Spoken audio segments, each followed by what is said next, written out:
But now let's turn to the United Arab Emirates, which is threatening anyone who publishes an expression of sympathy for Qatar with 15 years in prison. The Attorney General in the UAE said that social media messages in support of Doha were now classified as cybercrime. Authorities in Qatar, increasingly isolated by neighbouring Gulf states over claims they support extremists, are said to have arranged for food supplies to be airlifted from Iran and Turkey. Germany's foreign minister has warned the diplomatic crisis could lead to what he called the Trumpification of politics in the Middle East. Our diplomatic correspondent, James Robbins, is in Doha. You can almost sense the political pressure being piled on this tiny but very wealthy and influential state of Qatar.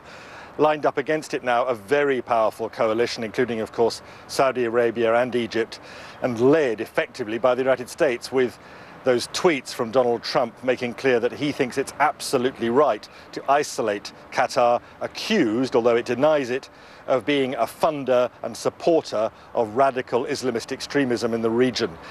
You can see more and more small countries actually within the Arab League lining up against Qatar.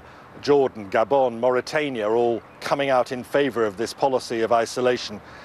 You can also sense the increasing efforts within individual countries to persuade their publics to isolate Qatar as well. So the United Arab Emirates, for instance, is saying that it will become illegal to express any form of support for Qatar.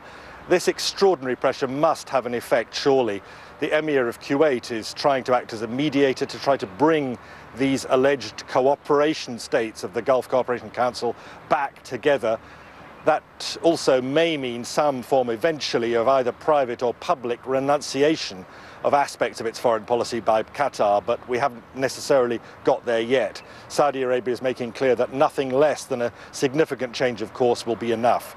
On the other side of the argument, some countries, notably Turkey, France, with President Macron intervening to say that Qatar remains an important ally, and elements within the US administration expressing some misgivings about driving Qatar too far. So this is still, I think, this crisis got some way to go, but it's fairly clear Qatar is under unprecedented pressure. We're monitoring events in the region. Now back to Lucy in Westminster.